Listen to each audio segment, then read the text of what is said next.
Do you play Magic the Gathering?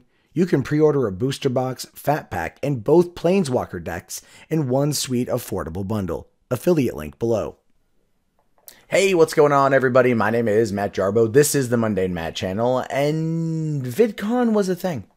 Lord knows I've talked about it quite a bit over the course of the past couple days, and it keeps kind of expanding on the bullshit. It keeps doubling down on the shit. First, of course, we saw Anita's response, and then VidCon's response, and now we're seeing that Patreon, which was dragged into the debate when Anita said that Sargon makes $5,000 a month on Patreon, began investigating him over what transpired at the Women Online panel at VidCon last Wednesday. And I'm just gonna last Thursday. I'll put it to you guys like this. I was there. Nothing happened. Nothing happened.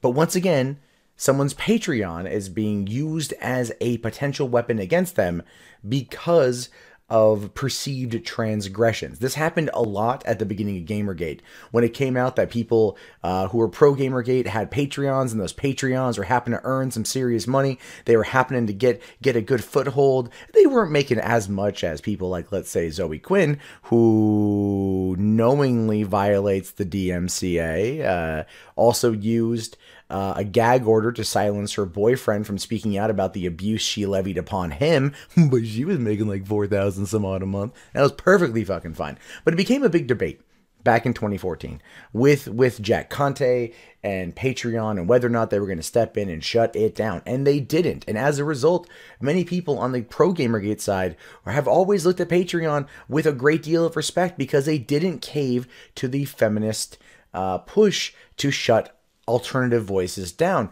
And quite frankly, why would they? They make money. And they're even upping their payout fees. So the more money you make, the more money they're going to earn with the maximum of $20. So someone making $5,000 a month is going to be giving them $20 a month every month. That's $240 a year that Sargon will be giving to Patreon. And Patreon is just like, they're investigating him for his behavior. Jesus Christ. No, they were, at least. There is a thing at the end of this, but I still wanted to go through the story to show that this actually happened. It says here, Patreon, the popular online crowdfunding platform, investigated YouTube personality Carl Benjamin, more commonly known as Sargon of Akkad, for potentially violating its code of conduct through his behavior at VidCon, a Patreon representative confirmed. What behavior? Carl went to VidCon. Carl sat in the front row silently. Carl was then the victim of 3 attacks from Anita Sarkeesian, defaming him in front of a crowd of people with the attempt and hope to provoke a response in order for her to then justify security having him removed. All Carl said in return was, "I'm here to talk." That's it. That's all that happened. And they had to investigate him as a result of this. That is the mindset of the left. That is the mindset that these people have been espousing. And it sucks because I consider myself to be left of center, liberal. And these people are ideologically usually on the same side as me, but not anymore. They've gone full-blown nuts by trying to make this shit happen again.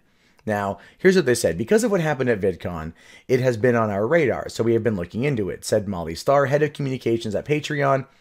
And I'm pretty sure that Molly was not only looking into myself, but looking into Sargon, but myself as well as Dave Cullen and anyone else who was there who was earning money each month off of Patreon. Right? Sargon just happened to be the one who was called out in the main response from Anita, but in the Polygon fucking hit piece against Sargon and Dave Cullen, they also used Dave Cullen's Patreon earnings as a way to further attack him. And it was a shit piece. It was a complete shit piece. They took what he said out of context, and it was fucking horrible. But that's what Polygon does. You can't expect nothing less than nothing less from Polygon. Now, it says here that 2 hours later, Patreon followed up in an email to say that Carl was in the clear, as he would be. If they would have... Okay, look, here's the thing. I'll put it to you guys like this. So what we did at VidCon has been under numerous debates. Many people out there have been agreeing, they've been disagreeing. Some people told me last night that it was targeted harassment. Some people told me that what we did by showing up and not saying anything and not engaging but sitting there was considered to be harassment, that we sat in the front row because we were there to intimidate. And I'm just going to put it to you like this. We got there like 10 minutes early. There was no one else there. It wasn't a full panel. None of the panels in that particular subject matter were full at VidCon. And if they had large numbers, it was because people like us who were actually interested in listening and having a discussion were there to be talked down to repeatedly, and in Sargon's case, defamed and humiliated. And if he wanted to file a lawsuit against Anita Sarkeesian, he'd probably have a pretty good shot right now. Because she did do this with malice of intent. She said those things to him in public and then went online and further defamed him. That is something that is trying to get him in trouble. She cited his Patreon as a way to get him financially hurt. Where's the ethics on that one? Where's the morality? Where's the rise above? Where's that mentality, Anita? It doesn't exist because your veil has been pulled back now and people know that you are as bad as they've thought. Now, it says here that while distasteful and definitely not something we agree with, Sargon's content and conduct do not violate our policies. There you go. That's it. That's all there is to say. If Patreon's investigation had found that Benjamin violated his code of conduct, it could have shuttered his account entirely. Benjamin stood to lose about $5,725 per month that he currently makes. No, he would have made that up by going to another platform. He would have made that up by people donating directly via PayPal and cutting out the Patreon middleman. He would have made that up in far greater ways, right? It would have been a shit show for Patreon. Just like if Anita would have seen us at the panel, because she called for extra security, and had security come and attempted to remove us by not doing anything, it would then be a huge situation that would not go over well for them. Patreon investigated, probably just went like, oh, Sargon again? All right. No, he didn't do anything. He didn't say anything. He was verbally attacked. He was humiliated. He was defamed. Yeah, I think he's good. And the investigation probably took 30 seconds. That's about it. 2 hours later, they probably took a lunch and a shit. It's ridiculous. You check anything and you can see that he's clearly the victim here. But feminist culture won't have that, will they? They won't have that at all. It says here okay, so and then he goes on to talk about who is Sargon and what did he do. Okay, here we go. Well, so why isn't Sargon technically violating Patreon's policies? In an email to Mike, Patreon wrote, regarding Sargon of Akkad, he has not posted content to his account since November of 2016. In addition, we have received very few complaints about this page. Okay, so over the course of, let's go with this, this is kind of like round up to 3 years. 3 years since Gamergate. 3 years since the original attack on Sargon's Patreon and all of our Patreons at that point in time. And they've received very few complaints about that page, meaning he doesn't do anything. He talks about shit in the most British way possible because he's a Brit, right? He might be very, very critical, but he's generally pretty polite about it. So you have that. Unless you're a member of the alt-right and then he'll spam your Twitter with fucking gay porn or interracial gay porn. Oh, I love this right here. This is great. Unlike many Patreon users who offer exclusive content in exchange for donations, Benjamin publishes on YouTube and keeps his Patreon clean, essentially using it only to cash in.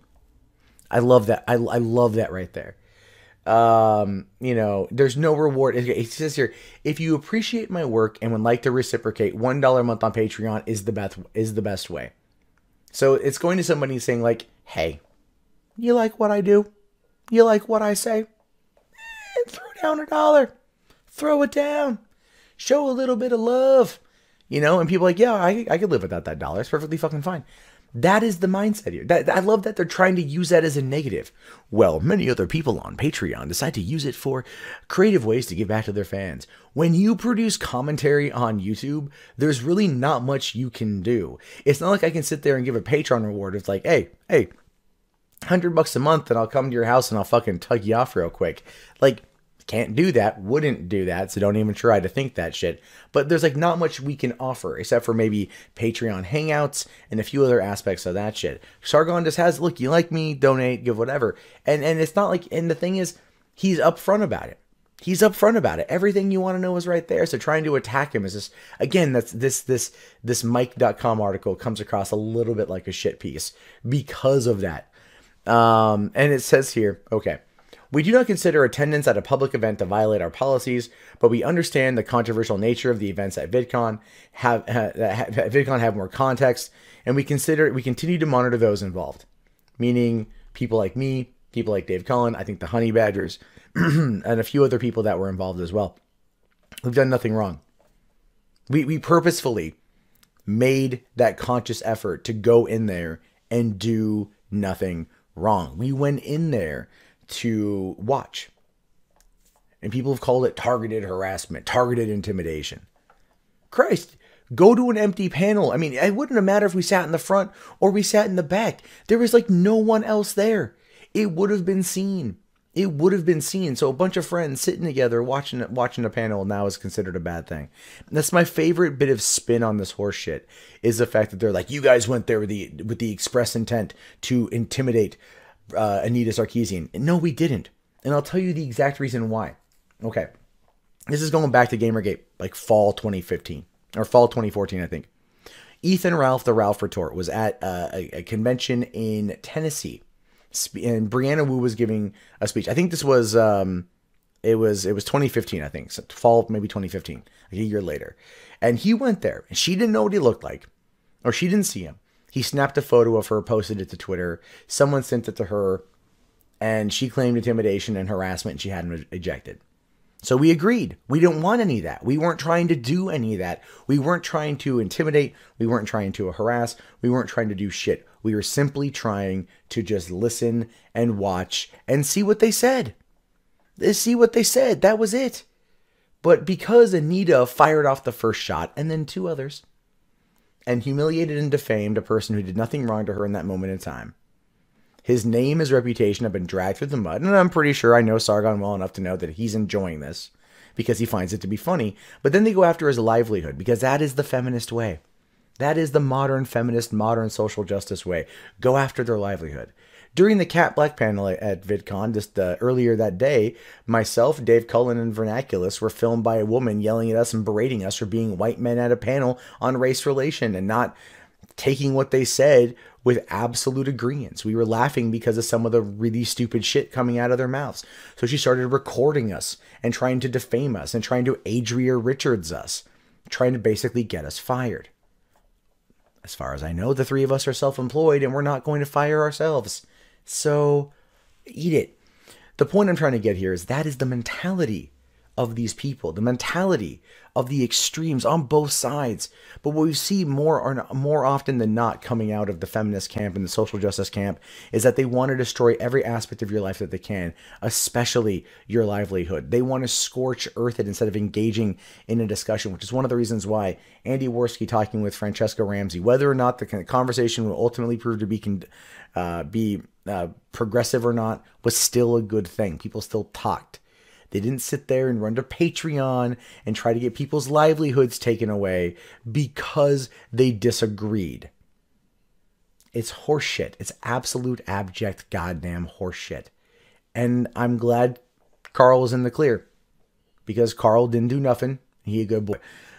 So what are you guys' thoughts on this? Let me know in the comments below. My name is, of course, Matt Jarbo. This is the Mundane Matt channel. I will talk to you guys later. Have yourself a fantastic day. Thumbs up the video. Subscribe, please.